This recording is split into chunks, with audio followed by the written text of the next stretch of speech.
Mind media, the voice of India. ఇది భారతీయ స్వరం.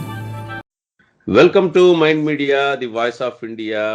Welcome to సమకాలీన విశ్లేషణ విత్ రమణ ముప్పాల. నేను మీ హోస్ట్ భాను అండ్ మనతో పాటు రమణ గారు ఉన్నారు. నమస్తే రమణ గారు. నమస్కారం అండి. మళ్ళీ మనం ఒక వారం వదిలేసి మళ్ళీ వచ్చాము. శ్రోతలకి ఈ షోలో రమణ గారు కరెంట్ అఫైర్స్ షో ఇది. ప్రతి వారం మేము ప్రపంచంలో జరుగుతున్న, భారతదేశంలో జరుగుతున్న సమకాలీన అంశాలపై మాట్లాడతాం. ఈరోజు మాట్లాడబోయేది చైనా వాళ్ళు భారతదేశం యొక్క సరిహద్దుల్లో వాళ్ళ ఆర్మీని, వాళ్ళ సైన్యాన్ని వెనక్కి తీసుకెళ్లారు. దానిపైన వాళ్ళు ఎందుకు తీసుకెళ్లారు, అసలు మళ్ళీ వాళ్ళు తిరిగి వస్తారా, ముందు భవిష్యత్తులో ఏం జరగబోతుంది, అది మా బిగ్ టాపిక్.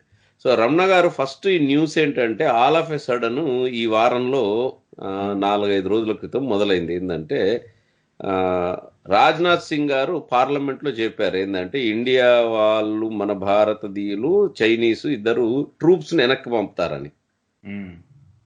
అవునండి. దీని చైనా వాళ్ళు నా లెక్కలో, నా భాషలో దీని గురించి మనం చాలా డీటెయిల్డ్ గా చాలా షోలు చేశాము. మన షోలో మనం క్లియర్ గా చెప్పాను నేను అప్పుడు కూడా, చైనాకి అంత సీన్ లేదు అని మన తెలుగు సినిమా భాషలో కూడా చెప్పాను.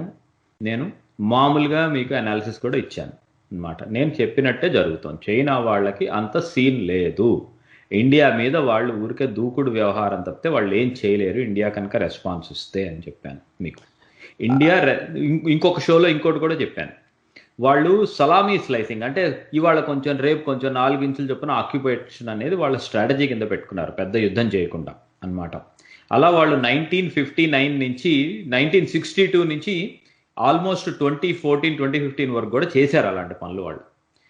ఈ తరుణంలో ఈ ఉపయోగం ఇప్పుడు జరిగిన స్కిర్మిష్ అంటారు, లేకపోతే చిన్న సైజు యుద్ధం ఏదైనా అనుకోండి, ఈ మొత్తంలో జరిగింది ఏంటంటే ఎండ్ రిజల్ట్ ఇండియా వాళ్ళు చేసిన సలామీ స్లైసింగ్ చేసిన పోర్షన్స్ ఉంటాయి 1962 తర్వాత ఎల్ఏసి అని ఒక టైప్ ఆఫ్ ఇమాజినరీ లైన్ ఒకటి క్రియేట్ చేసుకున్నారు రెండింటి మధ్య, లైన్ ఆఫ్ యాక్చువల్ కంట్రోల్. ఇక్కడ మీరు ఒక్క నిమిషం మిమ్మల్ని, అంటే ఇది చిన్న ఇప్పుడు ఇది మళ్ళీ ఎక్కడికి పోతుంది అంటే, నేను ఎందుకు ఈ ప్రశ్న ఈ షోలో అడుగుతున్నానంటే, అంటే ఎవరి పాటికి వాళ్ళు మళ్ళీ వెనక్కి వెళ్ళిపోయారు, విడిపోలేదు. అందుకే దాని గురించే చెప్తున్నాను. దానికి నెక్స్ట్ ప్రశ్న ఇదే వస్తుంది, వెనక్కి పోతే పోయారు కానీ మన ల్యాండ్ దొబ్బేశారు కదా అన్నది వస్తుంది. అలా ఉంటారు. సో ఆ ల్యాండ్ మనది తీసుకెళ్లారు అన్న దానికి ఫస్ట్ లైన్ క్లారిటీ ఇవ్వండి. అదే అసలు ఆ లైన్ క్లియర్ క్లారిటీ ఏంటంటే 1962 నుంచి వాళ్ళు చేసిన చెత్త పనులన్నిటినీ వెనక్కి కొట్టి ఇండియా మళ్ళీ 1962లో ఏ డెఫినేషన్ అయితే లైన్ ఆఫ్ యాక్చువల్ కంట్రోల్ ఉందో ఆ డెఫినేషన్ దగ్గర పెట్టి, ఇది బాబు మీరు ఒప్పుకుంటే బాగుంటుంది, లేకపోతే మేమైనా యుద్ధానికి రెడీ అని చెప్పి నుంచోబట్టి వాళ్ళు ఇంకేం చేయలేక, ముందుకి రాలేక, మింగలేక, కక్కలేక వాళ్ళు వెనక్కి వెళ్ళిపోతున్నారు ఒప్పుకుని. అది నేను చెప్పబోతాం. సమ్మరీ ఏంటంటే వాళ్ళు ఫైనల్లీ ఇండియా చెప్పింది విని ఒప్పుకుని వెళ్ళిపోతున్నారు. ఓకే, అది క్రిస్టల్ క్లియర్ గా చెప్తున్నారు మీరు. Very crystal clear. 1962 నుంచి వాళ్ళ గెయిన్స్ అన్ని వాళ్ళు పోగొట్టుకుని చేతులు ముడుచుకుని, మన తెలుగు న్యూస్ పేపర్లు, సినిమా లాంగ్వేజ్ లో చెప్తున్నాను, చేతులు ముడుచుకుని వెనక్కి వెళ్ళిపోతున్నారు. Rules are rules. మనం కూడా వాళ్ళు వెనక్కి వెళ్ళిపోతున్నారు కాబట్టి 1962 తర్వాత జరిగిన ఎల్ఏసి అగ్రిమెంట్ ఉంటుంది అన్నమాట. అంటే ఏంటి, ఇప్పుడు for example pang song so అని ఒక లేక్ ఉంది. ఆ లేక్ లో రూల్ ఏంటంటే చైనా వాళ్ళు ఏమంటారు, ఎల్ఏసి పీక్ 4 వరకు ఉంది అంటారు. ఇండియా వాళ్ళు ఏమంటారు, ఎల్ఏసి పీక్ 8 వరకు ఉంది అంటారు ఇండియా వాళ్ళు. సో ఎందుకు వచ్చిన కొట్లాట్లే అని చెప్పి అప్పటి నుంచి ఒక రూల్ పెట్టుకున్నారు. నువ్వు 4 దగ్గర ఉండు, నేను 8 దగ్గర ఉంటాను. నీ ఇష్టం వచ్చినప్పుడు నువ్వు వచ్చి దీన్ని మేమేమైనా చేస్తున్నావేమో వచ్చి నువ్వు చూసుకో. మా ఇష్టం వచ్చినట్టు మేము కూడా 4 వరకు వచ్చి చూసుకుంటాం. నువ్వు ఇష్టం వచ్చినట్టు నువ్వు 8 వరకు వచ్చి చూసుకో. కొట్లాడుకోవద్దు, పెట్రోల్ రావచ్చు, ఇలాంటివన్నీ రూల్స్ ఉన్నాయి. ఆ రూల్స్ లోకి వెళ్ళిపోతున్నారు. అది ఆ రూల్స్ మళ్ళీ వస్తున్నాయి. అంటే ఈ 4 to 8 మధ్యలో ఉన్నటువంటిది నో మ్యాన్స్ ల్యాండ్ కింద ఉంచుతారు. నో మ్యాన్స్ ల్యాండ్ కింద కాకపోతే ఏంటంటే వెళ్తారు. ఇప్పుడు ఇండియన్ ఆర్మీ వాళ్ళు ఉన్నారు అనుకోండి, చైనా వాళ్ళు ఏమైనా పిచ్చి పనులు చేస్తున్నారా అనేది చూసుకోవటం కోసం అని చెప్పి వాళ్ళు 8 వరకు వెళ్ళి వస్తూ ఉంటారు, పెట్రోల్ చేసుకుని వస్తారు. అట్లానే వాళ్ళు కూడా ఇండియా వాళ్ళు వచ్చేసి 8 వరకు ఆక్యుపై చేసేసుకున్నారేమో అని చెప్పి వాళ్ళు కూడా 4 వరకు వచ్చి చూస్తూ ఉంటారు. అయితే దీనికి కొన్ని రూల్స్ ఉన్నాయి. ఓకే, చెప్పండి. అంటే ఏ టైప్ ఆఫ్ రూల్స్? రూల్స్ అంటే ఎట్లా ఉంటాయంటే, ఇది వరకు పాత రోజుల్లో టెక్నాలజీ లేని రోజుల్లో ఏంటంటే ఫుట్ పెట్రోల్ అంటే బై ఫుట్. మన వాళ్ళు ఒక బార్డర్ సెక్యూరిటీ ఫోర్స్ టైప్ వాళ్ళ ఆర్మీ వాళ్ళు కొన్ని ప్యాథ్స్ లోంచి నడుచుకుంటూ వెళ్ళి కొన్ని ఫోటోలు తీసుకుని ఎక్కడైనా చైనీ వాళ్ళు వచ్చేసారా మళ్ళీ సలామీ స్లైసింగ్ కోసం అని చూసుకుంటూ, వాళ్ళు ఏమైనా అన్నెసెసరీ కన్స్ట్రక్షన్స్ కట్టారా ఇట్లాంటివన్నీ చూసుకుంటూ వీళ్ళు వెళ్తారు. అట్లానే వాళ్ళు కూడా ఇండియా వాళ్ళు ఏమైనా కట్టేసుకుని ముందుకు వచ్చేసారా, లేకులు ఏమైనా తిష్ట వేసేసారా అని వాళ్ళు కూడా వచ్చి చూసుకుని వెళ్తారు. ఇప్పుడు ఇంకోటి ఏంటంటే, మనకి ఈ బెకా అగ్రిమెంట్ అయిన తర్వాత అమెరికా తోటి వాళ్ళతోటి శాటిలైట్స్ వేరే కంట్రీస్ వాళ్ళ హెల్ప్ కూడా చాలా ఎక్కువ ఉంది ఇండియాకి. ఇండియావే కాకుండా ఇండియావి కూడా ఉన్నాయి. ఓకే, శాటిలైట్ తోటి కూడా ఏమైనా జరుగుతున్నాయా ట్రాక్ చేసుకుంటూ ఉంటారు. ప్లస్ అది కాకుండా ఇండియా ఏం చేసిందంటే కొన్ని వందల డ్రోన్స్ని, వాళ్ళు కూడా డ్రోన్స్ ఉన్నాయి ఇప్పుడు, నేను ఇండియానే గొప్ప అని చెప్పట్లేదు, వాళ్ళకి డ్రోన్స్ ఉంటాయి, చాలా వేలల్లో ఉంటాయి డ్రోన్స్. ఇండియాకి కూడా స్పెసిఫిక్ డ్రోన్స్ని కొన్ని ఇంపోర్ట్ కూడా చేసింది ఇజ్రాయెల్ అండ్ అమెరికా నుంచి. ఆ డ్రోన్స్ తోటి ఫ్లైట్ ప్యాత్స్, ఈ ప్యాత్లో వెళ్ళి మేము ఈ టైమ్స్లో చూసుకుంటాము, నువ్వు ఈ టైంలో చూసుకో, ఈ టైప్లో పెట్టుకుని వీళ్ళు ఫ్లైట్ ప్యాత్స్లో వెళ్ళి చూసుకుంటారు, వాళ్ళు ఫ్లైట్ ప్యాత్స్లో వచ్చి చూసుకుంటూ ఉంటారు. అదొక్కటే కాకుండా ఇంకా చేసింది ఏంటంటే, ఇప్పుడు వచ్చేయటం అంటే ఏమిటి, మళ్ళీ రావటం అంటే ఏంటి, ట్యాంకులు ఆ ఆర్టిలరీ వేసుకుని మళ్ళీ తిరిగి రావాలి, అంతేనా? మనం కూడా వెళ్ళటం అంటే ఏంటి, మళ్ళీ పాత రోజుల లెవెల్కి కొట్లాటకి అన్నట్టు మళ్ళీ మన సైడ్ ఉండే ట్యాంకులు ఆర్టిలరీ వేసుకుని వెళ్ళాలి. సో దానికి కూడా ఒక రూల్స్ పెట్టారు. నీ ఆర్టిలరీ, నీ ట్యాంక్స్ ఇవన్నీ తీసుకెళ్ళి కరెక్ట్గా 100 కిలోమీటర్ల అవతల ఉన్న చోట పెట్టుకోవాలి. నేను నాకు ఇంకా రోడ్స్ లేవు. ఐ థింక్ మీరు ఇప్పుడు కరెక్ట్ పాయింట్ తెచ్చారు. అంటే ఏంటంటే 100 కిలోమీటర్లు అంటే కొన్ని గంటల టైం పడుతుంది. రోజుకి 4 సార్లు నేను డ్రోన్స్ లో వెళ్ళి చూసుకుంటూ ఉంటా కదా, నువ్వు ఎప్పుడు మూవ్ అయ్యి వస్తున్నా నాకు తెలిసిపోతుంది. ఓకే, అలానే నేనేం చేస్తాను, ఇండియా ఏమని చెప్పిందంటే నువ్వు 100 కిలోమీటర్లు వెళ్ళు, నేను మాత్రం కేవలం 20 కిలోమీటర్లే వెళ్తాను అని చెప్పింది. ఎందుకంటే నాకు ఇంకా రోడ్స్ లేవు, రోడ్స్ వేసుకుంటున్నాను కదా, ఆ రోడ్స్ వేసుకునే వరకు నేను 100 కిలోమీటర్లు వెనక్కి వెళ్ళటం ఉండదు, నేను 20 కిలోమీటర్లు మాత్రమే వెళ్తున్నాను, నువ్వు మాత్రం 100 కిలోమీటర్లు వెళ్ళిపోవాలి. సో ఆ రకంగా అది ఇంకా మనము అంటే భారతదేశం చైనాని ప్రెషరైజ్ చేసినట్టు ఒప్పుకోం కదా మనం. భారతదేశం ఏమి పిచ్చి కంట్రీనా ఒప్పుకోవటానికి? వాళ్ళకి ఏముంది సార్, నేను మీకు చాలా షోల్లో చెప్పాను, వాళ్ళది ఏమీ లేదు, వాళ్ళదంతా గాల్లో దాదేదో ఉంటే తెలుగులో గాల్లో పేక మెడలు ఏదో అంటారు చూడండి, అంటే ఏరోప్లేన్లు ఉన్నాయి, అవి ఉన్నాయి. ఇండియాకి లేవా ఏరోప్లేన్లు? మనకు తక్కువ ఉన్నాయి అంటారు కదా ఏరోప్లేన్. తక్కువ ఎక్కువతో సంబంధం ఏముందండి, కొట్టగలిగే ఉన్నాయి లేదా? వాళ్ళకి ఎక్కువ ఉన్నాయంటే వాళ్ళకి ఎంత విస్తారం ఉంది, వాళ్ళు వెళ్ళి అక్కడ టైవాన్ దగ్గర ఉంచుకోవాలి, మళ్ళీ అక్కడ జపాన్ దగ్గర ఉంచుకోవాలి, ఎన్నెంత తెస్తారు ఇండియా మీదకి?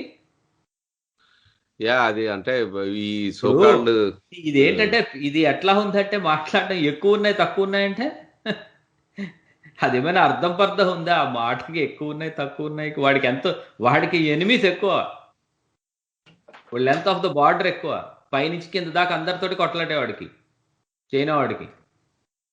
So okay, so just to conclude, ఎందుకంటే ఇది మనం కొంచెం ఈ షోలో కొన్ని చాలా అడగాలి మిమ్మల్ని. నెక్స్ట్ సెక్షన్ ఏంటంటే, దీనివల్ల ఇప్పుడు మనము చైనా యాప్స్ ని, చైనా ఎకానమీని, చైనా అన్నిటిని బాయ్ బాయ్ అని చెప్పేశారు. సో దాని ఇంపాక్ట్ ఒకటి. తర్వాత ఇంకొక లాస్ట్ సెక్షన్, 3 సెక్షన్స్ కింద మాట్లాడదాం ఈరోజు షోని. తర్వాత ఏంటంటే ఈ అంటే అబద్ధాలు ఆడి వెన్నుపోటు పొడిచేటువంటి మనస్తత్వం ఉన్న వాళ్ళు వెళ్ళినట్టు వెళ్ళి మళ్ళీ వెనక్కి వస్తారన్నది కూడా ఒకటి చాలా మంది దగ్గర వింటున్నాను నేను. నువ్వు ఎప్పుడు నమ్మకూడదు వీళ్ళని అని. ఎవరు నమ్మరు సార్ వాళ్ళని, మాట్లాడదాం. సో ప్రస్తుతానికి టు కంక్లూడ్, వాళ్ళు 100 కిలోమీటర్లు వెనక్కి వెళ్ళారు. భారతదేశం యొక్క మిలిటరీ 20 కిలోమీటర్లే వెనక్కి వెళ్ళింది. అండ్ అగ్రిమెంట్ అదేదో చెప్తే చెప్పకపోవడం కాదా, వి అగ్రీడ్, ఇండియా అండ్ చైనా రెండు అగ్రిమెంట్కి వచ్చాయి. ఆ అగ్రిమెంట్ ప్రకారం వాళ్ళు, ఆ ఊరు పేరు కూడా చెప్తాను ఆగండి మీకు. ఆ ఊరు పేరు ఏంటంటే యాక్చువల్లీ చెప్పాలంటే మ్మ్, వాళ్ళు ఎక్కడి వరకు వెళ్ళారంటే వాళ్ళు వెళ్ళింది ఏంటంటేనండి, వాళ్ళ అగ్రిమెంట్ ప్రకారం వాళ్ళు వెళ్ళేది షాంగ్డాంగ్ అన్నమాట. రుఖ్తాగ్ అని ఉంటుంది ఆ ఏరియా. అది 100 కిలోమీటర్లు ఫ్రమ్ ద బార్డర్. అది వాళ్ళదేమో. మన వాళ్ళు మూవ్ అయింది లడఖ్లో లోమా అనే చోటికి. అది 20 కిలోమీటర్స్ దూరం. అది ఊళ్ళ పేరుతో. ఇప్పుడు ఇదివరకు ఇట్లా కాదు. వెరిఫికేషన్ ప్రాసెస్కి ఇప్పుడు మనకి sensors, drones, satellites, food petrols ఉంటాయి. అట్లానే వాళ్ళకి sensors, drones, satellites, food petrols ఉంటాయి. ఈ 20 వాళ్ళు 100 కిలోమీటర్ల అవతలకి వెళ్ళిపోయారు కదా, మనం 20 యువతలు ఉన్నాం, వెళ్ళిపోయి కొట్టేద్దాం పదా అని చెప్పి మనం బయలుదేరామనుకో, వాళ్ళు మనం చూస్తాయి. అట్లానే వాళ్ళు చేసినా మనం వాళ్ళవి చూస్తాం. అది. సో అగ్రిమెంట్ ఇది అన్ అగ్రిమెంట్. ఇదివరకుట్లాగా చైనాకి ఇష్టం వచ్చినట్టు సలామీ స్లైసింగ్ చేసే రోజులు అయిపోయినాయి. ఓకే. బట్ ఈ టైమింగ్ కూడా ఏదన్నా ఉందంటారా? అంటే టైమింగ్ ఎందుకు ఉండదు? వాళ్ళకి ఏమైపోయిందంటే, ఇది మనం ఎంతసేపు ఏంటో చెప్పనా, మన చూపులన్నీ కూడా లడక్ లేకపోతే బార్డర్ ఒక్కటి చూస్తున్నాం మనం. వాళ్ళని నేవీ తోటి ఎలా చిక్కుల్లో పెట్టామనేది ఎవడు పట్టించుకోవట్లేదు ఈ రీడర్స్ అందరూ. ఒకసారి మ్యాప్కి వెళ్ళి మీరు మలక్కా స్ట్రైట్స్ అని ఎక్కడుందో చూసుకోమనండి. మలేషియా దగ్గర ఉంటుంది అది. అవును. ఓకే. ఆ మలక్కా స్ట్రైట్స్ లో Indian ships are patrolling now. India is part of the quad. క్వాడ్లో ఏమేం కంట్రీస్ ఉన్నాయి? జపాన్, ఆస్ట్రేలియా, అమెరికా, ఇండియా ఉన్నాయి. ఈ క్వాడ్ అంటే ఈ నలుగురు కలిసి south China sea, Indian ocean ఈ మొత్తాన్ని పెట్రోల్ చేస్తున్నాయి. చైనీస్ వాళ్ళు ఏమైనా ఆగడాలు చేస్తారా అని. అమెరికా ఎన్ని aircraft carriers south China సీలో పెట్టింది? ఆస్ట్రేలియా ఎన్ని పెట్టింది? జపాన్ ఎన్ని పెట్టింది వాళ్ళ షిప్స్ని? దీంతో పాటు ఫ్రెండ్లీ కంట్రీస్ లాగా ఇంగ్లాండ్, ఫ్రాన్స్, జర్మనీ ఎన్ని యాడ్ చేస్తున్నాయి? యాక్చువల్లీ ఒకటి మీకు యాడ్ చేయాలి. ఈ రోజే నేను చూసిన వార్త ఏంటంటే, ఫ్రెంచ్ వాళ్ళు తమ సబ్మెరైన్ ని పంపారట అక్కడికి. అవును. వాళ్ళ జలాంతర్గామిని చైనాకి పంపారట. ప్రతి ఒక్కళ్ళు సీలో మొత్తం దిగ్బంధనం చేసి పెట్టారు చైనాని.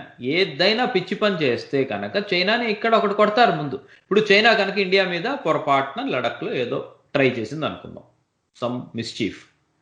మలక్కా స్ట్రేట్స్ లో ఒక సబ్బుని కనుక వాడి తిరిగే ఒక షిప్ని కనుక ఇండియా పేల్చేసింది అనుకోండి, అప్పుడు ఏం చేస్తారు?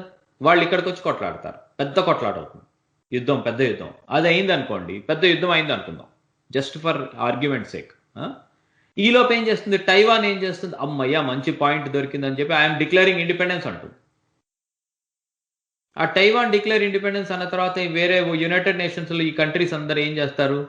ఉపయోగం ఉన్నా లేకపోయినా, we're all having diplomatic relations with Taiwan అని మొదలెడతారు. సో వన్ చైనా పాలసీ అక్కడే దెబ్బతింటుంది చైనాకి. సో చైనా ప్రపంచం మొత్తం ఉండే ప్రతి ఒక్కరితోటి జస్ట్ లడఖ్లోనో లేకపోతేనేమో ఇక్కడెక్కడో ఒక 5 మైళ్ళ ల్యాండ్ కోసం అని చెప్పి ఇవన్నీ పోగొట్టేసుకుంటుందా? వాళ్ళు ఏమైనా పెద్ద వీరాది వీరులు? లేకపోతే వాళ్ళ జీవితంలో ఒక్కసారి కూడా ఏరోప్లేన్లోంచి ఒక బాంబు వేయలేదు వాళ్ళ జీవితంలో. గత 50-70 ఏళ్లలో నేను ఇదివరకు కూడా చెప్పాను. అంత ఫేక్ కంట్రీ అది. వాళ్ళ యుద్ధం అంతా ఫేక్. వాళ్ళ విమానాలన్నీ ఎందుకు పనికిరాని విమానాలు అవన్నీ. ఊరికే వాళ్ళు చెప్తూ ఉంటారు, పిచ్చోళ్ళు చదువుకుని అదేదో పెద్ద గొప్ప ఇంకేదో చేసేస్తుందని ఫీల్ అయిపోతూ ఉంటారు. వాళ్ళని కరెక్ట్గా చితక్కొట్టేస్తుంది ఇండియా నిజంగా యుద్ధం జరిగితే. చెప్పాను ఇది చెప్పి నేను మామూలుగా ఊరికే మాట్లాడటం కూడా కాదు. నేను ఫోర్స్ ఎట్లా కొడతారు, ఎట్లా ఉంటుందని కూడా చెప్పాను. వాళ్ళకి అసలు అడ్వాంటేజ్ లేదు జియోగ్రఫికల్గా ఇండియా మీద. అప్పుడేదో పిచ్చోడు ఎవడో ఇండియా ప్రైమ్ మినిస్టర్ కాబట్టి ఆ మాత్రం జరిగింది 1962లో. అది అప్పుడే అసలు జరగకూడదు లెక్క ప్రకారం. పరమ పిచ్చోడు మన ప్రైమ్ మినిస్టర్ కాబట్టి అట్లా అయింది. వాళ్ళకి అస్సలు జియోగ్రఫికల్ అడ్వాంటేజ్ లేకుండా కొండలెక్కి యువతలకి రాగలిగారు. అంటే కొండలెక్కే వరకు వాళ్ళని వదిలేసాం మనం. ఓకే, అది అంటే ప్రస్తుతానికైతే ఇది సక్సెస్ఫుల్ గా డిసెంగేజ్మెంట్ అయింది. ఇక్కడికి ఆపుదాము. అవ్వలేదు ఒక మాట, జస్ట్ ఏ సెకండ్. మళ్ళీ మీరు ఎందుకంటే మీరు వేరేవన్నీ మాట్లాడారు కాబట్టి చెప్పాను. ఒక సెక్టర్ లో అయింది. ఒక సెక్టర్ బై సెక్టర్ అగ్రిమెంట్స్ అవుతాయి అన్నమాట.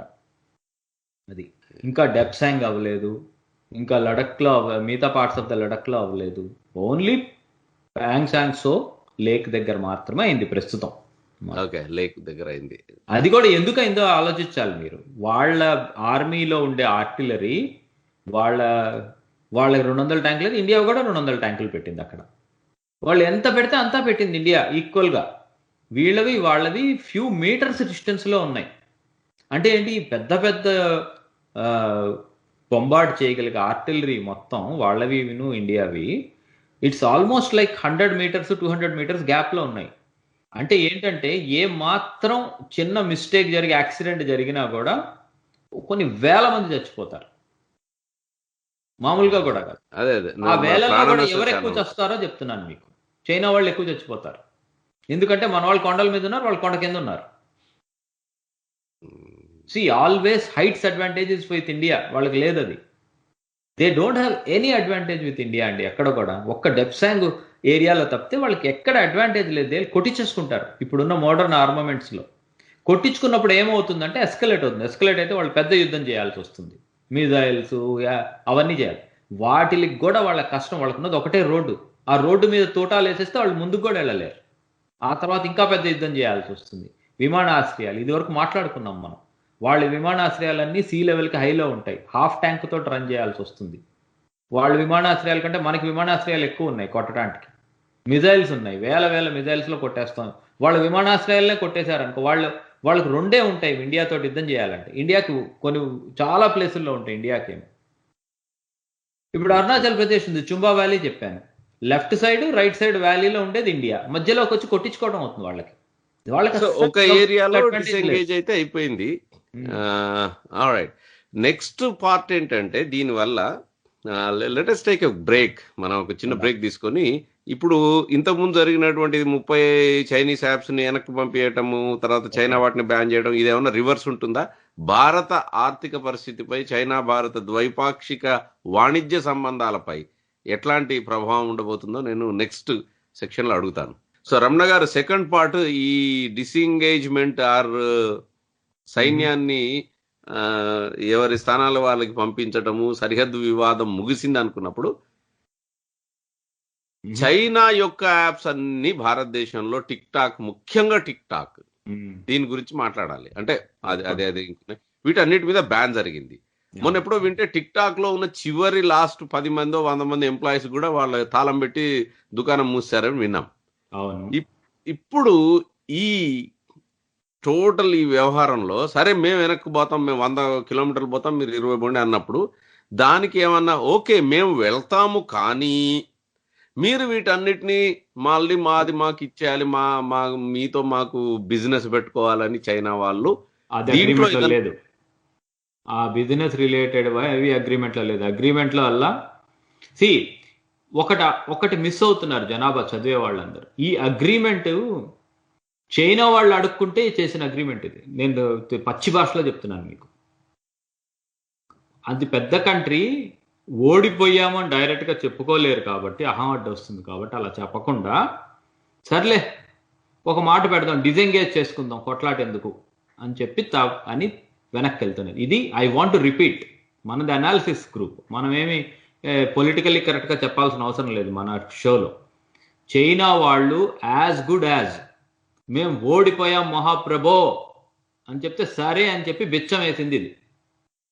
ఓ బాయ్, అంటే మీరు అన్నది భారతదేశం దీనికి మనం వానికేం పర్లేదు. అక్కడే మన భారతదేశం కొండల మీద ఉన్నారండి, ఎప్పుడు కావాలంటే ఇప్పుడు కాల్చుకుంటారు. చచ్చేది ఎవరు అక్కడ? వాళ్లే చచ్చేది. ఇక్కడ సిచ్యువేషన్ ఎంతసేపు ఏంటంటే మన జనాభా ఎలా తయారైపోయారు చెప్పనా? Brown Saheb mentality. మనం ఎందుకు పనికిరాని వాళ్ళం, అదేదో దేశం ఉందా చాలా గొప్పది, అమ్మో బాబోయ్ వాడు ఇంకేముంది చైనా వాడు, అయ్యి బాబోయ్. ఇది బ్రెయిన్ అంతా బాగా మట్టిని పెట్టుకున్నారు బ్రెయిన్ నిండా జనాభా అంతా. దానికి తగ్గట్టుగానే ఇండియాలో ఈ చెత్త ఛానల్స్ ఉన్నాయన్నమాట. ఎన్డీటీవీ, దా హిందూ అనేవి న్యూస్ పేపర్లు ఉన్నాయి, ఒక గబ్బు అనమాట. వాళ్ళందరూ ఏంటంటే అమ్ముడిపోయిన వాళ్ళు ఇట్లాంటిదే రాస్తూ ఉంటారు కూర్చుని. కొత్తగా రాసింది వీళ్ళకి చదవ బుద్ధి కాదు అన్నమాట. కొత్తగా అసలు ఏముంది అనేది అసెస్ చేసుకోవడం చేత కాదు ఇండియాది. Does people know something? India has tested satellite breakers. అంటే ఏంటి? పైన ఉన్న శాటిలైట్ ని కింద నుంచి మిజైల్ పంపించి శాటిలైట్లను కొట్టేస్తాయి. ఎక్కువ పిచ్చి వేషాలు వేస్తే చైనీస్ శాటిలైట్స్ కూడా ఇండియన్ మిజైల్స్ కొడతాయి. Do they know India stockpile per day ఎన్ని మిజైల్స్ తయారు చేయగలుగుతుందో, ఎన్ని నిర్భయ్ మిజైల్స్ ఉంటాయో? ఎన్ని శౌర్య మిజైల్స్ ఉన్నాయో, ఏమో మరి మన దగ్గర హైపర్సోనిక్ మిజైల్స్ అవన్నీ. అంటే చాలా వాటిలో మనం ఇంకా రెడీగా లేవు అని. ఏంటి రెడీగా లేనిది అక్కడ అన్ని వెళ్ళి చెప్తారేంటి మీకు వచ్చి బొట్టు పెట్టి మీ ఇంటికి వచ్చి మేము ఇంత రెడీగా ఉన్నామని? వాడికి తెలుసు అసెస్మెంట్ మనకంటే బాగా ఎనిమికి తెలుస్తుంది ఈ బయట కూర్చొని మాట్లాడే వాళ్ళకంటే. He has no win win thing there. It's all everything is lose lose situation వాడికి. అందుకని వెళ్ళిపోతుంది. ఎప్పుడో 10 రోజుల వరకు సరిపడాటువంటి యాప్స్ మనం సారీ అమ్యునేషన్ లేదని అంటున్నారు. 10 రోజులు ఎవరు సార్ ఓవర్ నైట్ తయారు చేస్తారు సార్ 10 రోజులు? మీకు ఇంకోటి తెలుసా అసలు? జస్ట్ మన వాళ్ళు అడిగితే ఇట్లా నాకు చైనా తోటి యుద్ధం చేయాలి అని అడిగితే నా గోడౌన్లో ఉన్నవన్నీ తీసుకెళ్ళిపో అని ఊడ్చిపెట్టి ఇచ్చేసింది స్పైక్ మిజైల్స్ అని. ఇజ్రాయెల్ స్పైస్ ఇలాంటివన్నీ. అవి see how you procure them, how you get it ready, అది ఇంపార్టెంట్ అన్నమాట. వీళ్ళు వెళ్ళి ఏదో ఇవాళ ఇన్వెంటరీలో ఉన్నాయి కాదు, ఓవర్ నైట్ తయారు చేస్తారు. We have manufacturing base for that one. ఇంకోటి ఏంటంటే ప్రతి ఒక్కళ్ళు ఒకటి లెక్కేసుకుంటారు ఇక్కడ. మేజర్ ఫ్లా ఏంటంటే China can manufacture 1000 XYZ, India can only manufacture during that time 10 XYZ. చైనాకి 1000 XYZ మ్యానుఫ్యాక్చర్ చేసి లడక్ దగ్గరికి తెచ్చే లోపల మన వాళ్ళు దానికి ఈక్వల్ అంటే అన్ని రోజుల్లో, ఆడికి ఎన్ని రోజులు పడుతుందో అన్ని రోజుల్లో పడుతుంది, చేసేయగలుగుతాం. ఇంకోటి ఏంటంటే వాళ్ళకి 1000 ఉంటాయి, ఇండియాకి 500 ఉన్నాయి అనుకుందాం. 500 చేసే డిస్ట్రక్షన్ చాలు అవతల సైడ్ ఓడిపోవటానికి చైనాకి.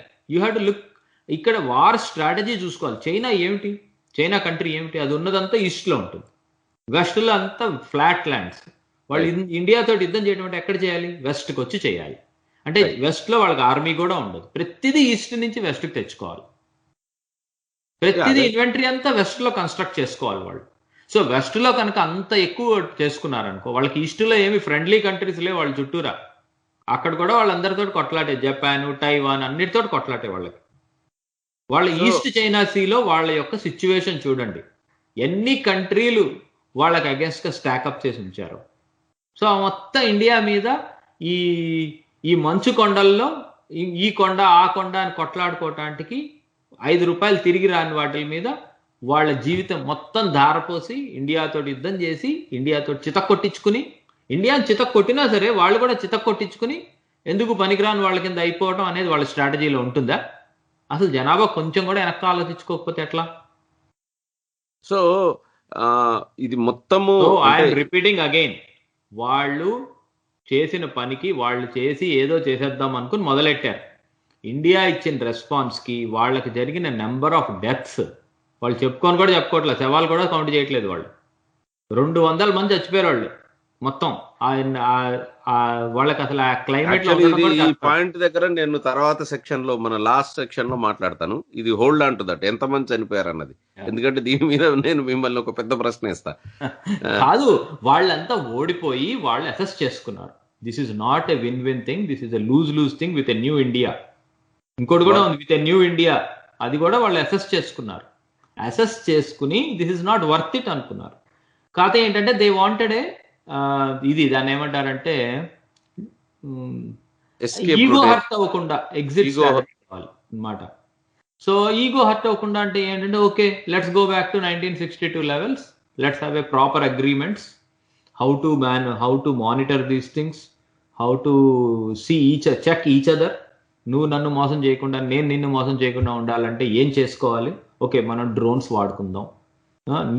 నీ దగ్గర ఉన్న వస్తువులని 200 కిలోమీటర్ల అవతల పెట్టుకో, నా దగ్గర ఉన్న వస్తువులని నేను 20 కిలోమీటర్ల యువతలు పెట్టుకుంటాను. ఈ టైమ్స్లో పెట్రోల్ చేసుకోవచ్చు, నేను ఈ టైమ్స్లో న్యూ పెట్రోల్ చేసుకోవచ్చు, ఈ టైమ్స్లో నా డ్రోన్స్ వస్తాయి, ఈ టైమ్స్లో నీ డ్రోన్స్ వస్తాయి.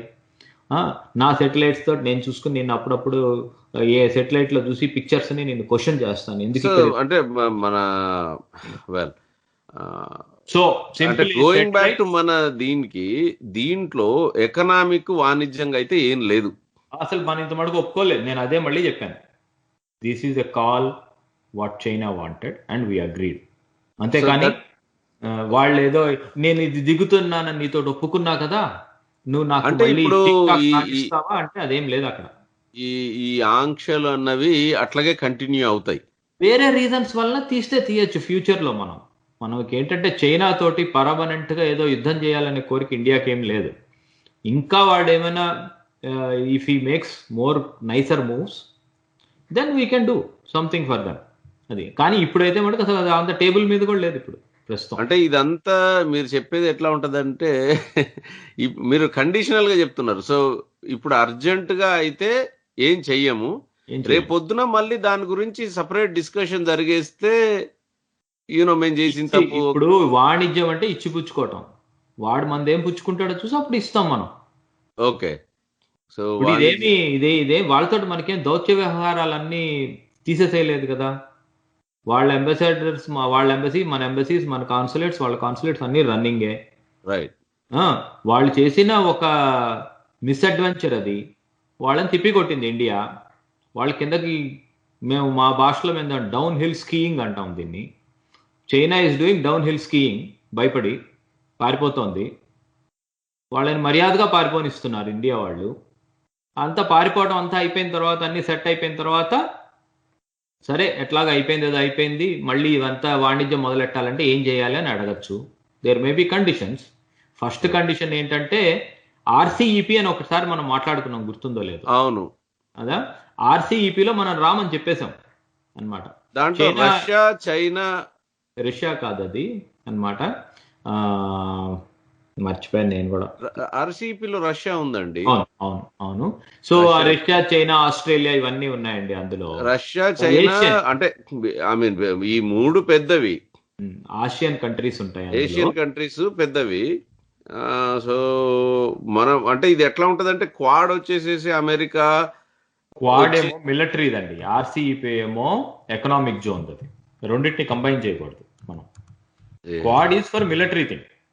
అది ఆర్సీఈపీ అంటే regional comprehensive economic partnership. Russia కాదు. కానీ దాంట్లో రష్యా ఇది అంటే ఇండైరెక్ట్ గా అందులో ఉన్నవి ఏమేంటంటే ఫ్రీ ట్రేడ్ జోన్ ఒకటి తయారు చేద్దాం అనుకున్నారు చైనీస్ తో కలిపి. Pacific nations and basically Australia, Brunei, Cambodia, China, Indonesia, Japan, Laos, Malaysia, Myanmar, New Zealand, Philippines, Singapore, south Korea, Thailand, Vietnam. ఇవి అందులో ఉన్నది. అంటే వీటితో పాటు ఇండియాని రమ్మన్నారు.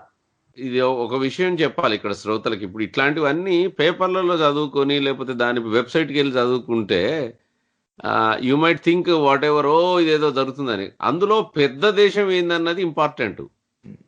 అంటే ఒక పెద్ద దేశము లీడ్ చేస్తూ ఒక దీంట్లో మన అందరం జాయిన్ అవుదాం కానీ నేను బిగ్ బాస్ అని.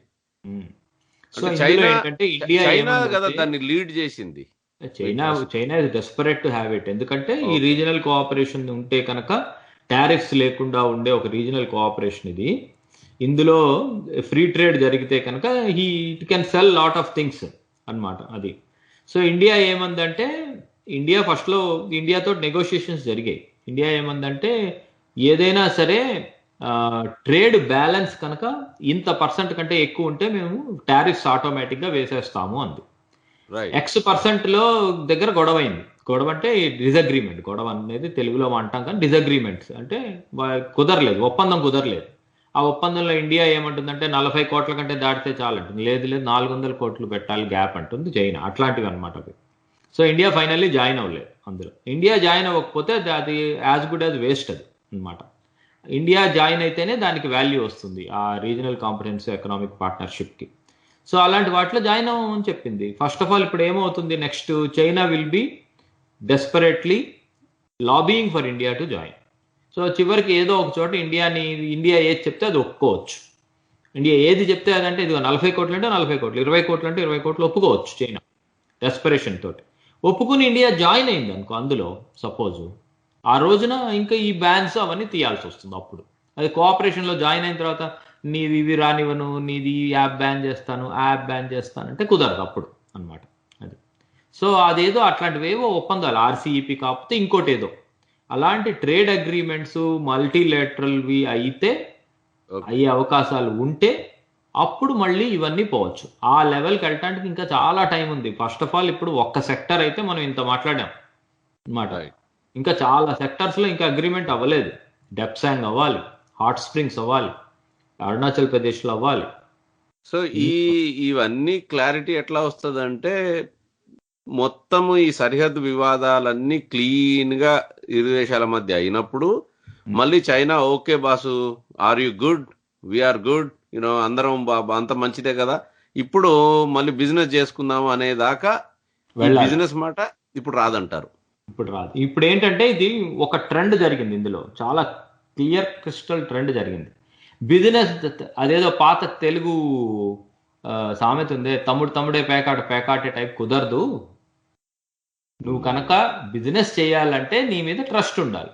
ట్రస్ట్ ఉండాలంటే ఇక్కడ నువ్వు దొంగదారిలో వచ్చేసేసి సలామీ స్లైసింగ్లు ఇలాంటివి చేయాలని ట్రై చేసే మాట అయితే అది జరగదు. రెండు కలిపి ఉండాలి. So you have to have a comprehensive thing. ఓ డిఫెన్స్ నా దారి నేను వచ్చేసేస్తాను, ఈ ల్యాండ్ ఆక్యుపై చేసేసుకుంటాను, నువ్వు మాత్రం నా దగ్గర టిక్ టాక్ ఉంచుకోవని ఎవరు పట్టించుకోరు. ఇది బాటమ్ లైన్ ఏం చెప్తున్నానంటే నేను, China is no big country, India and China are equals. నువ్వు సరిగ్గా గేమ్ ఆడితే నేను సరిగ్గా ఆడతాను, లేకపోతే పోతే పో. మిలిటరీ విషయంలో అది మిలిటరీ అయినా అంతే. వాడి కమర్షియల్ విషయంలో వాడిది ఇంపార్టెన్స్, మనకు కాదు వాడితోటి. We don't need them, they need us. Commercial గా అంటే భారత చైనా వాణిజ్యంలో ఇది కూడా కొంచెం క్లారిటీ ఇవ్వాలి మన శ్రోతలకు. ఇప్పుడు భారత చైనా మధ్య ఉన్నటువంటి ట్రేడ్ వాణిజ్యము చైనా అండ్ అమెరికా ఉన్నంత లేదు. కాబట్టి చైనా లేకున్నా కూడా భారతదేశం బ్రతకగలుగుతుంది. చైనా వలన ఇండియాకి యాక్చువల్లీ నష్టం, లాభం కాదు. ఎందుకంటే చైనా ఏంటంటే స్వెట్ షాప్స్ లో పెట్టి తయారు చేసి చీప్ ప్రొడక్ట్స్ అమ్ముతుంది. సో మన మార్కెట్స్ ని కొట్టడానికి అవకాశం ఉంటుంది. చైనా తోటి చేయాలంటే డిఫరెంట్ టైప్ లో మనం వ్యాపారం చేయాల్సి ఉంటుంది. సో చైనాకి ఏంటంటే వాళ్ళు చేసిందంతా అమ్మితేనే వాళ్ళ లైఫ్ వెళ్తూ ఉంటుంది. వాళ్ళకి బయటకు అమ్మటం, వాళ్ళకి ఎక్స్పోర్ట్ ఓరియంటెడ్ కంట్రీ అది. ఎక్స్పోర్ట్స్ లేకపోతే ఆ కంట్రీలో ఎకానమీ పడిపోతుంది. ఇంటర్నల్ ఎకానమీ కంటే ఎక్స్టర్నల్ ఎకానమీ పెద్దది వాళ్ళది అన్నమాట. సో అందుకని వాళ్ళు డెస్పరేట్ గా ఉంటారు మనకు అమ్మటానికి. అందుకని వాళ్ళు దేనికైనా రెడీ అవుతారు అన్నమాట. కాకపోతే వాళ్ళు ఏం చేశారంటే మిలిటరీ కోయర్షన్ తోటి ఈ పనులన్నీ చేయొచ్చు అనుకున్నారు. అవి కుదరవు. Those days are over. This is not Jawaharlal Nehru's 1962. Alright, so let us wait. చూద్దాం. This is a new India and a new approach.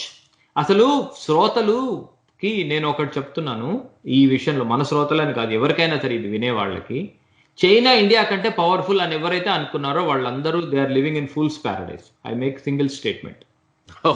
మీరు మరీ ఇట్లా అది మెంటల్లీ రిటార్డెడ్ స్టేట్ లో ఉన్నట్లు లెక్క అది అన్నమాట. First step. సెకండ్ థింగ్ ఏంటంటే, ఇప్పుడు ఇండియా ఇప్పుడు ఇంక ఆల్టర్నేటివ్ వేలో ఎవడైనా ఇండియా చైనాని చిత్త కొట్టేస్తుంది ఇంకా అస్సలు పనికి రాకుండా, అది కూడా చెత్త statement.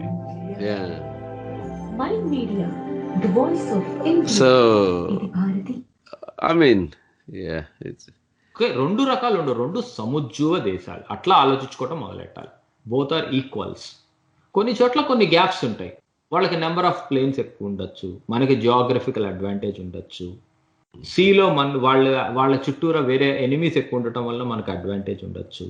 Some advantages they will have, some advantages India will have. అంతేకాని కంక్లూజన్ ఏంటంటే వ్యాపారమును మిలిటరీ పవర్ అంటే దే గో టుగెదర్. ఇప్పుడు మనం బలవంతుడు అయితే అవతలవాడు కూడా కొద్దిగా ఆలోచిస్తాడు. సో ఇప్పుడు మీరు కంక్లూడ్ చేసింది ఏంటంటే ఇది మిలిటరీ పరంగా రెండు వెనక్కి వెళ్ళిపోయాయి, బికాస్ సమఉజ్జీల్ లాగా. ఇంకా చెప్పాలంటే భారతదేశమే 2 అడుగులు ఎక్కువ ఉంది చైనా కన్నా ఈ పర్టిక్యులర్ స్కిర్మిష్ ఇన్సిడెంట్ లో. కాబట్టి China has backed down. So వ్యాపారం అన్నది తర్వాత విషయం. ఇప్పుడు ప్రస్తుతానికి మాత్రం ఇవన్నీ రివర్స్ అవ్వటము, తర్వాత మళ్ళీ అంతా వచ్చేసేసి వాళ్ళతో బిజినెస్ చేయటము, అదన్నీ ఇంత త్వరగా జరగవు అని చెప్పారు. ఓకే, ఇంత త్వరగా అయితే అస్సలు జరగదా అని అడుగుతారు మన వాళ్ళు. వాళ్ళు కూడా అది వెరైటీ మన వాళ్ళకి అన్ని బైనరీ లాజిక్, ఇది కమ్యూనిస్ట్ టైప్, అస్సలు జరగాలి. ఎనీవే, నెక్స్ట్ సెగ్మెంట్ మనకి చివరిది. అది త్వరగా దాన్ని అంటే కొంచెం ఇంపార్టెంట్ అది, దాన్ని కూడా మనము ఒక 10 నిమిషాలు మాట్లాడదాము. ఇప్పుడు ఇది అంతా అయింది, మళ్ళీ వెనక్కి తిరిగి వస్తారా, తిరిగి వస్తే ఏంటి అన్నది ఒకటి. అంటే వాళ్ళని నమ్మలేము, వాళ్ళు ఒక పెద్ద భూతం అని. ఇప్పుడు చైనా డిసెంగేజ్మెంట్ అయింది. డిసెంగేజ్మెంట్ తర్వాత అన్ని 100 ట్యాంకులు 200 ట్యాంకులు వెనక్కి అవుతుంది. లేలే, దాంట్లో కొన్ని వెరైటీగా ఉన్నాయి. కొన్ని ఈ చైనాకి అనుకూల పత్రికలు కొందరు వాళ్ళు ఎంత స్పీడ్ గా తీసుకెళ్లారో చైనా వాళ్ళు వీటిని, సో దట్ అంత సర్ప్రైజ్డ్ us. అంత స్పీడ్ గా పారిపోయారు. కాదు కానీ వాళ్ళు అంత స్పీడ్ గా మళ్ళీ రాగలుగుతారని కొందరు చెప్తున్నారు. అందుకే వాళ్ళని 200 కిలోమీటర్లు అవతల వెళ్ళి ఉండమని చెప్పాం. అంటే వీళ్ళు వాళ్ళని అప్రిషియేట్ చేస్తున్నారు భయంగా. సో ఈ సెగ్మెంట్ లో నా ప్రశ్న ఏంటంటే, చాలా మందికి చైనాని మనం నమ్మలేము, వాడు దొంగనా కొడుకు, వాడు ఇచ్చేస్తాడు అని ఈ టైప్ మాట్లాడతారు. ఇది నేను చెప్పేది క్యాజువల్ టాక్ చెప్తున్నాను. క్యాజువల్ టాక్ లో నేను చెప్తాను, ఇది ఒక క్యాజువల్ టాక్. psychology అన్నమాట. ఇప్పుడు మనము మామూలుగా పత్రికాముఖంగా లేకపోతే రేడియోలో చేసినందుకు వాళ్ళు చాలా నమ్మకం లేని వాళ్ళు, వెన్నుపోటుదారు అనే మంచి పదం కాకుండా దొంగనా కొడుకు అనే పదం వాడుతూ చాలా మంది, ఇది ఒక కామన్ టాక్ నడుస్తుంది ప్రజల్లో. ముఖ్యంగా చాలా మంది వాడు వెనకొచ్చి కొట్టేయగలుగుతాడు మనల్ని, మనకు అంత ధైర్యం లేదు, మనం తట్టుకోలేం చైనాని అని. ఇప్పుడు వచ్చాడు కదా, కొట్టకుండా ఎందుకు వెళ్ళాట వెనక్కి? అది ఎవరు అడగరు ఎందుకు? ఇప్పుడు వచ్చాడు, అంత కష్టపడి వచ్చాడు, అంతమంది చచ్చారు వాళ్ళ సైడు, శవాల్ని కూడా ఇళ్లకు పంపించకుండా నెంబర్ని కూడా దాచిపెట్టుకున్నాడు. అన్ని పత్రికల్లో వెస్టర్న్ కంట్రీస్ కూడా రాసాయి ఎన్ని సవాళ్ళు దాచిపెట్టుకున్నాడు అనేది. ఇండియన్ ఇంటర్నల్ సోర్సెస్ కౌంట్స్ ఇది అరౌండ్ గ్రేటర్ దాన్ 200 చచ్చిపోయారు వాళ్ళు అనమాట. ఇండియా వాళ్ళు ఏమో ఎవరిని ఏ ఒక్క సభని అట్లాంటివి ఏం చేయలేదు. ప్రౌడ్ గా ఇంతమంది చచ్చిపోయారని పరమవీర్ చక్ర కూడా ఇచ్చారు మన వాళ్ళు, మొన్న మహావీర్ చక్ర అలాంటివన్నీ ఇచ్చారు. Okay, so difference is very visible మీకు అక్కడ. మీకు మీరు చెప్పింది ఎలాంటి సైకాలజీనో చెప్తాను నేను. ఒక మోక 100 ఏళ్ల పాటు ఎర్త్ అనేది భూమండలం ఫ్లాట్ గానే ఉంటుంది అని చదువుకున్నారు వాళ్ళు. ప్రూవ్ చేసి చెప్తుంటే అది కాదు బాబు, భూమండలం గుండ్రంగా ఉంటుంది, ఫ్లాట్ గా ఉండదు అంటే అసలు అది వింటాంటికే హార్ట్ అటాక్ వచ్చేస్తుంది అనమాట. ఏంటి నేను చదువుకున్నది కాదా, గుండ్రంగా ఉంటుందని చెప్తావా, అది ఎర్త్ ఫ్లాట్ గా ఉండాలి, ఎప్పా నేను మాట నమ్మను అంతే, అసలు నువ్వు అది మాట్లాడవాకు, నిన్ను చంపేస్తాను నువ్వు మాట్లాడావంటే. ఈ టైప్ సైకాలజీ అనమాట ఇది. చైనా అంటే అది ఇండియాని కొట్టి తీరాల్సిందే. ఎందుకంటే 1962లో ఒక దౌర్భాగ్య ప్రైమ్ మినిస్టర్ ఇండియాని రూల్ చేశాడు. ఆయన గారు ఏంటంటే అవతల కొండలెక్కి వచ్చి కొట్టడానికి కూడా వాళ్ళు వస్తుంటే ఆర్మీని పంపించద్దులే అని కూర్చోపెట్టి కొట్టించుకున్నాడు, ఇండియాని కొట్టించాడు. ఇంకంతే, అప్పటి నుంచి పడిపోయిన జనాలు, అమ్మో వాడు కొట్టేయగలడు. ఆ తర్వాత వాడిని ఎన్నిసార్లు కొట్టాం మనము, సోమ్డోరంగ్ చూలో కొట్టాము, నాథాలాలో కొట్టాం వాడిని. చైనా అనేవాడు వాడు ఏరోప్లేన్ ఉపయోగించి ఇంకోళ్ళ మీద ఒక్కరోజు కూడా బాంబు వేయలేడు వాడు ఇప్పటి వరకు. I mean coming back to వాళ్ళ దగ్గర ఉన్న ప్లేన్స్ అసలు అవి మన దగ్గర జంక్ నాదే ఉంటే ఉండనివ్వండి, అవన్నీ పిట్టల్లా పడిపోతాయి. రమ్మని ఉంది కదా, okay I agree with you, just show, ఒక్కసారి షో చేయి చాలు, కనీసం ఎయిర్ షో చేయి ఈ ప్లేన్లతో చూస్తా. చేస్తున్నారు కదా ఎయిర్ షోలు, ఏం చేస్తారు వాళ్ళ మొహం, ఎయిర్ షో ఒక్కటి కూడా లేదు. ఇప్పుడు జనరల్ ఎయిర్ షోలోకి వచ్చి పార్టిసిపేట్ చేయమనండి. ఇప్పుడు వేరే దేశాల్లో అన్ని చోట్ల ఎయిర్ షోస్ జరుగుతాయి, this is my Chinese air line అని పార్టిసిపేట్ చేయమనండి చూద్దాం. స్టెల్త్ ఉందని చెప్తారు, బయటికి ఇప్పుడు అంతమందిని బెదిరించి ఓకే ఒప్పుకుంటాను, ఇండియా కంటే నీది గ్రేట్, ఒక 5 నిమిషాలు ఒప్పుకుందాం. సో షో ఇట్, దగ్గర దాకా వచ్చావు కదా, మరి ట్యాంకర్లను పెట్టావు, ఫేస్ టు ఫేస్ పెట్టావు, ఎందుకు వెనక్కి వెళ్ళిపోవడం, దా ముందుకురా, లడక్ తీసేసుకోవే నీదేగా. అది ఎవరు అడగారు క్వశ్చన్స్. ఇప్పటికంటే ఎక్కువ ఇంకేం అడ్వాంటేజ్ వస్తుందండి, వచ్చామంటున్నారు కదా వాళ్ళు, లడక్ దాకా వచ్చేయగలం అన్నారు, లో పెట్టేశారు ట్యాంకర్లు 200-300, వెనక్కి అంత స్పీడ్ గా వెళ్ళబోయే బదులు ముందుగా స్పీడ్ గా వచ్చాయి, అదే స్పీడ్ తోటి ముందుకు వచ్చేసాయి, ఇండియాలో ఢిల్లీ వచ్చాయి, వెనక్కిందుకు వెళ్ళడం, ముందుకు వచ్చేయచ్చు కదా. అది ఎవరు అడగరు వీళ్ళందరూ. వాడి చేత కాదు, వాడు కొట్టలేడు, పారిపోయాడు, అది చెప్పరు. అంటే ఎందుకులే, సింపుల్ ఎందుకులే, దీని వెనకాల ఒకటి ఉంది, ఒక్క నిమిషం. ఎందుకులే అంటే వాడు ఏమైనా ధర్మాత్ముడా? లేదు, మొత్తం కోవిడ్ ఎందుకులే అనుకోవడానికి కాదు. ప్రస్తుతానికి ఉన్నటువంటి పరిస్థితుల్లో ఏం పరిస్థితులు, ఇప్పుడు కోవిడ్ వచ్చింది, ప్రపంచంలో అన్ని దేశాలు కోవిడ్ ద్వారా వీళ్ళే చేసి పంపారు అన్నది బయటకు ఎవరు మాట్లాడుకున్నా లోపల అందరికీ తెలుసు. అది ఇదేదో ఇట్లాంటి దాంట్లో వీళ్ళు వద్దులే, ఈ టైంలో ఇంకా ఎస్కలేట్ చేసుకోవడం అవసరమా, ఈ టైంలో అవసరం లేదు అంటే. ఇప్పుడు నేను ఈ ప్రశ్న మిమ్మల్ని ఎందుకు అడిగానంటే, ఇప్పుడు వదిలే, ఈ పరిస్థితులు బాగాలేవు, మళ్ళీ వెనక్కి వెళ్ళేసి మళ్ళీ వచ్చి కొడదాము, మళ్ళీ వచ్చి 1983లో సోమ్డో రంగ్ చూలో కూడా ఇలా వచ్చారు. 1200 మంది సోల్జర్స్ వాళ్ళు చచ్చిపోయారు జనరల్ సుందర్జీ టైంలో. చాలా మంది శ్రోతలు అప్పటికి ఇంకా పుట్టి కూడా ఉండరు. Anybody who is in 30s might not have been born yet. Okay, in 1970s. Okay, దీని గురించి మనం లాస్ట్ షోలో మాట్లాడుకున్నాం.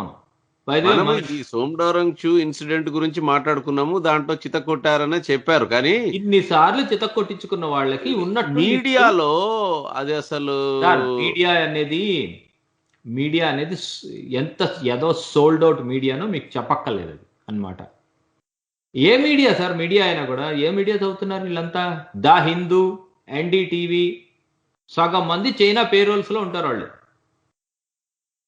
మీరు నాకు కావాల్సి, నేను చెప్పా కదా ఇందాక, నేను చెప్పిన ఎగ్జాంపుల్లో ఎర్త్ గుండ్రంగా ఉంది అని రాసినవేవి నేను చదవను, ఎందుకంటే I don't want to read it.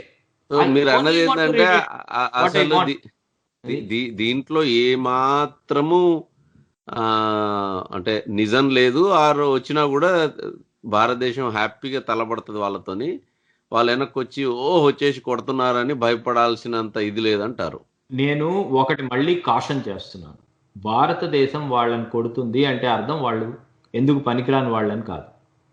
నిజమైన యుద్ధం జరిగితే రెండు సైడ్లు equal amount of massive destruction జరుగుతుంది. వాళ్ళు వచ్చేసి ఇండియా మీద వాక్ ఓవర్ చేసి వెళ్ళిపోవటం ఉండదు. ఇండియా చైనా మీద వాక్ ఓవర్ చేసుకుంటూ బీజింగ్ వెళ్ళిపోవటం కూడా ఉండదు. బట్ అందుకని ఏం చేస్తాయి పెద్ద కంట్రీస్, దాన్ని లోకల్ ఏరియాలో స్మాల్ టైప్ వార్లు చేసి ఏదో ఒకటి అడ్వాంటేజ్ తీసుకోవాలని ట్రై చేస్తాయి పెద్ద కంట్రీస్. పెద్ద యుద్ధాలు చేయడానికి వెళ్ళవు. ఇప్పుడు చైనా వెనక్కి వెళ్ళిపోవటానికి పెద్ద యుద్ధం చేయొచ్చు కదా నేను అడిగాను. ఎందుకు చేయదంటే పెద్ద యుద్ధం చేస్తే వాళ్ళు 50 ఏళ్ళు వెనక్కి వెళ్తారు, మనం ఒక 50 ఏళ్ళు వెనక్కి వెళ్ళిపోతాం. అందుకని పెద్ద యుద్ధం చేయరు అన్నమాట. స్మాల్ యుద్ధాలు చేసి అడ్వాంటేజ్ సాధిద్దామని ట్రై చేస్తారు. ఆ చిన్న చిన్న యుద్ధాలు చేసి అడ్వాంటేజ్ సాధించే రోజులు కూడా అయిపోయినాయి అని క్లియర్గా ప్రూవ్ అయింది.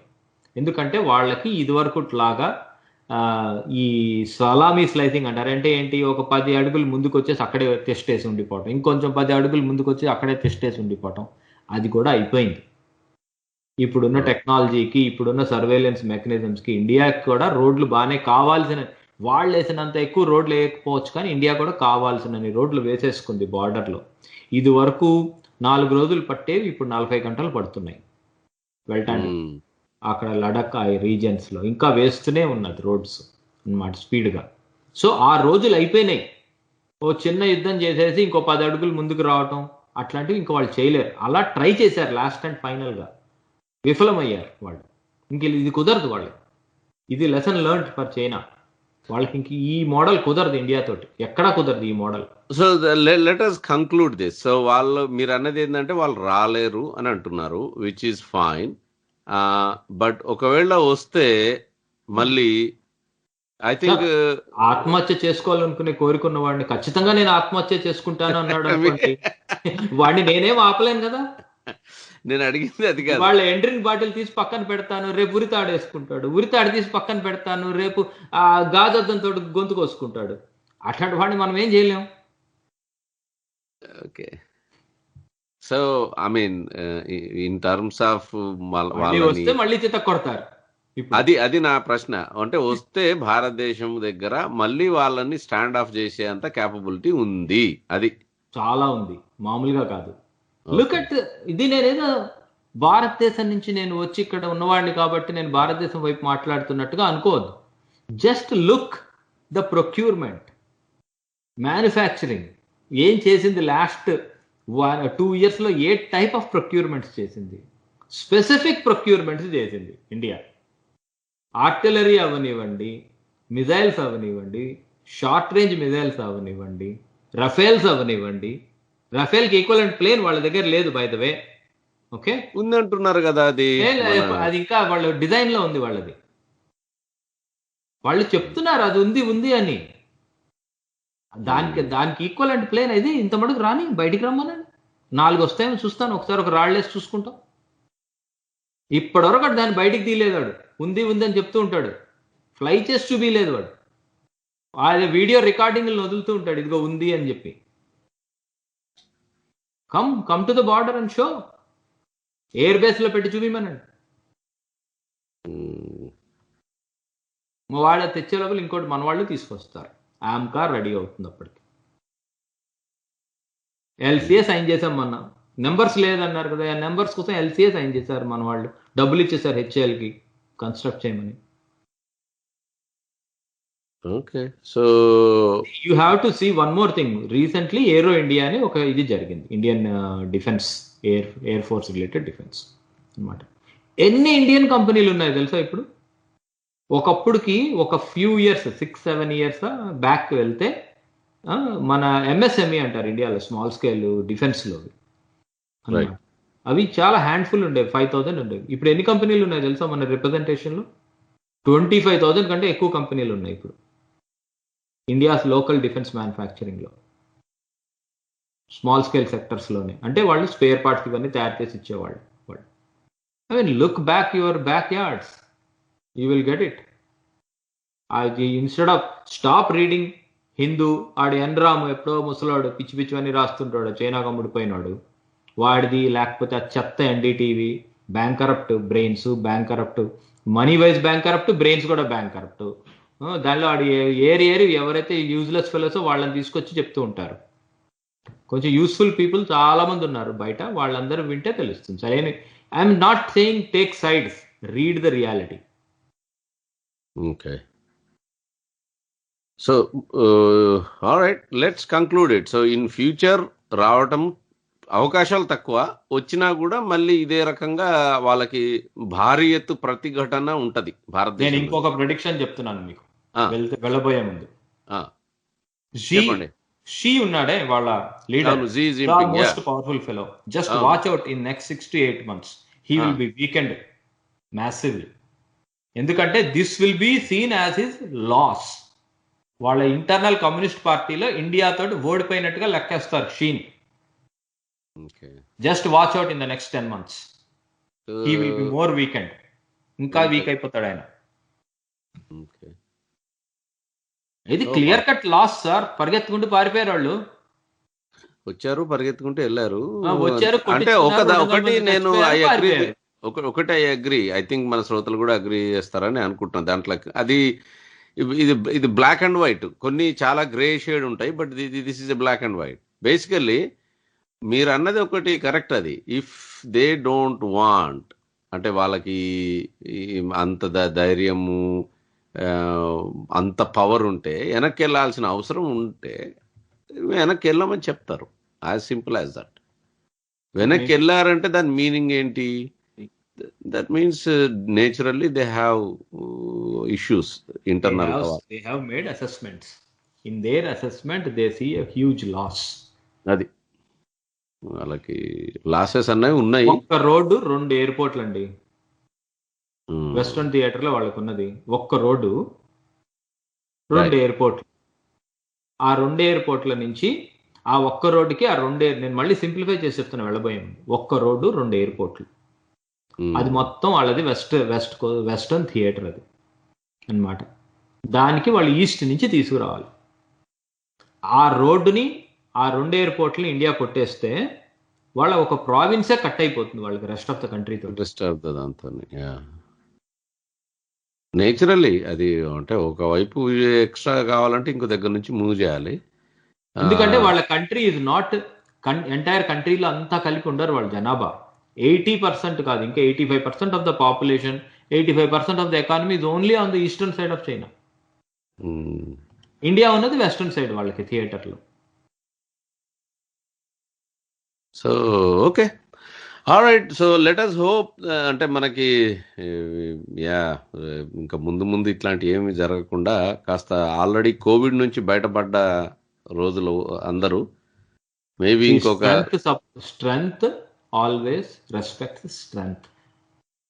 This tells that India strength పెరిగింది కాబట్టి Chinese understand that one and they respect the strength and they backed of. అది సింగిల్ లైన్ స్టేట్మెంట్. ఇండియా కనుక స్ట్రెంగ్త్ లేకపోతే వాళ్ళు యువతలకు వచ్చేవాళ్ళు. ఈసారి వీక్ అయి ఉంటే రైట్ వెళ్ళండి. వీక్ ఉంటే నేచురల్లీ ఎవడు అవతల బలవంతుడు ఉన్నాడు ఇంకా పోరా పో అని చెప్తారు. కానీ ఇండియాకి ఒక యునిక్ థింగ్ ఉంది.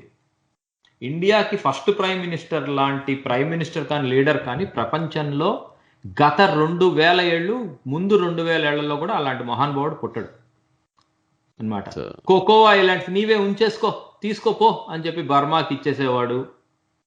లేకపోతే చైనా తోటి యుద్ధం వద్దులే, డోంట్ సెండ్ ఎయిర్ ఫోర్స్ అని. ఎయిర్ ఫోర్స్ వాళ్ళు బెగ్గింగ్ దేవర్, ఒక్కసారి please allow us, we will take care of it. No అన్నాడు. ఎయిర్ ఫోర్స్ని అలౌ చేయలేదు చైనా మీద యుద్ధం అప్పుడు 1962లో. ఆ తర్వాత ఆ కచ్చితీవు ఐలాండ్స్ అని ఉంటాయి, అది తీసుకెళ్లి శ్రీలంకకి ఇచ్చేయటం. సో అదేదో వీళ్ళ బాబుగాడి ఇచ్చిన ల్యాండ్ లాగా ఇండియా ల్యాండ్ తీసుకెళ్లి వేరే దేశాలకు ఇచ్చేయటం.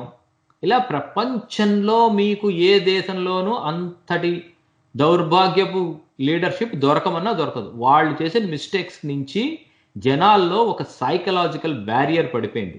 ఏమనంటే అమ్మో చైనా మనని కొట్టేస్తుంది అంతే అని.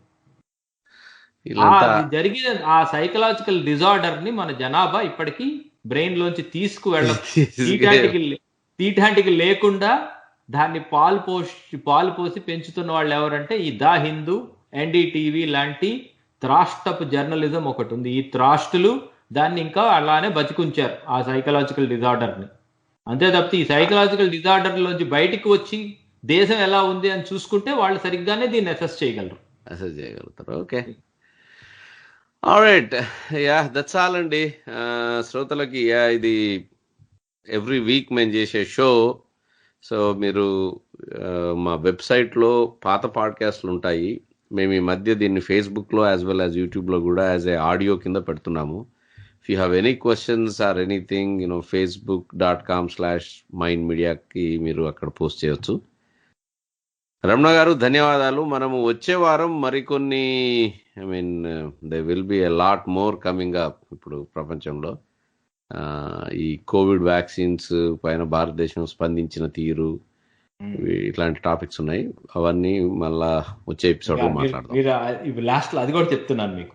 కోవిడ్ వ్యాక్సిన్స్ ఎలా పంచిపెడుతోంది ఇండియా ప్రపంచానికి? అంటే ఇండియా లీడర్ కదా వరల్డ్ లో. చైనా లాంటి ఒక కంట్రీ వచ్చి కొట్టేయగలుగుతుందా?